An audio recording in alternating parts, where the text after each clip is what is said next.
All right, Sagittarius, welcome to your weekly horoscope from March 1st to the 7th. My name is Athen. So we've got this very catalytic week actually leading into March, involving that Uranus-Pluto square energy, which has been the ongoing theme for the past 3 years, involving your first house where Pluto's been transiting, and your fourth house, which is where Uranus has been transiting. Now that fourth house is really being activated this month, and it starts with this week. So the fourth house is home, past, family, anything you're sentimentally connected to. Okay. First house is, of course, your goals, your ambitions. So those are changing. First of all, Pluto here, as you guys are going through changes. I mean, it's Pluto's transiting Sag. This is, of course, Sidereal Astrology. But you guys are changing, right? So there's this restructuring, there's this change, transformation that's happening to you guys. And so that is being integrated with your past or with your home or family and these types of things. So that's going to be the big theme here this week now and this month. This is the last of the Uranus-Pluto squares of this whole time period. So that's it, and it's final integration.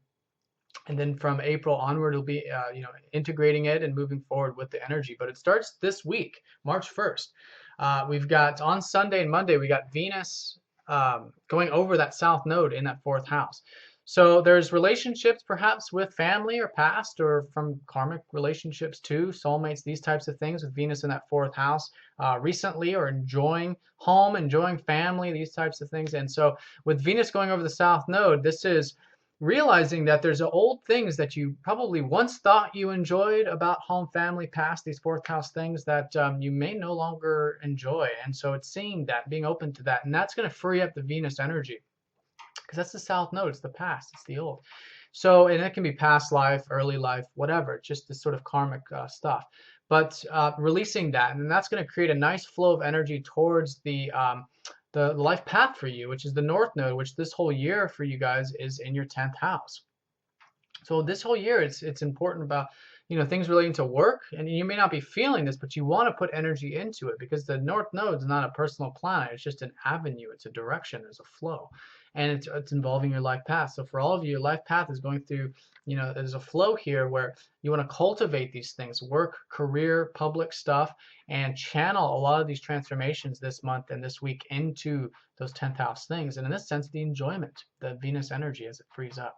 Now, also on Monday, Mercury opposes up to Jupiter. You guys learned a lot, I think, about your sense of self-worth, value with Mercury in that second house over the past many weeks. Jupiter has been transiting your 8th house since the second half of last year, with lots of opportunities for you guys to transform, change, and create more, things involving the deeper elements of life, enjoying the deeper elements of life. And so it's an optimism leading into this week with that. And it's in opposition, so you just want to balance. You want to make sure it's not over optimistic, and balancing those things you learned about that second house and 8th house will be nice. But in either case, very optimistic week because Jupiter is forming some very nice aspects.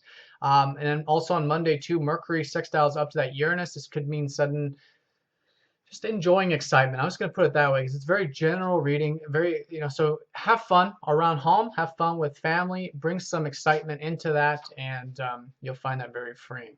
Now on Tuesday, Jupiter trines up to Jupiter. Lots of opportunities taking place with your fourth house, okay? Home, family, past, roots, these types of things. Jupiter forming a positive aspect up to Jupiter forming a positive aspect up to Uranus in that fourth is creating opportunities here. Okay, so see those opportunities. Now the thing here is this has been an ongoing transit. It's the second to last of this transit, so it's about learning still learning about this, but there's opportunities here nonetheless. So see those opportunities and then start to put energy towards them. Okay, that's the key here. Wednesday, Venus goes over Uranus. Lots of this fourth house stuff being activated with Uranus, you see. This is relationships freeing up, some change happening here, maybe with family, maybe with past, maybe with the soulmates. And, this is soul family too, your soul family, which is not your physical family, but people, your friends, people you're associated with. And so there's changes, and this can be new soul family coming in, actually, new relationships coming in, maybe from the past or past lives, things like this. So that's nice, new opportunities there. Venus trining up to Jupiter while that happens, feeling optimistic, feeling good about it, feeling like there's something here, there's something real with that 8th house, the deep elements of the relationship. Mars goes over the South Node in that 4th house, so freeing up perhaps some old ideas, some old concepts of what your goals once were or used to be, or your ambitions towards the home, family, and past stuff, okay, or your sentiments, things you're emotionally connected to, letting that go, because that's going to free up a lot of the Mars energy, and then you're going to be able to channel that much more into, other areas and the other things that are changing, and also in regards to your life path, which is the work stuff too, or the public stuff. You see. We have a full moon in Leo in your 9th house. Very nice full moon for you Sagittarians.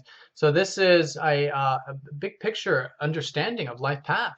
So Thursday, a good clarity, a good understanding of how things are unfolding, what the big picture is in your life, and how things are moving along. And this can be also a culmination time for a lot of you, perhaps been putting energy into anything relating to the 9th house, university, travel, long distance matters, expansion, philosophy, spirituality.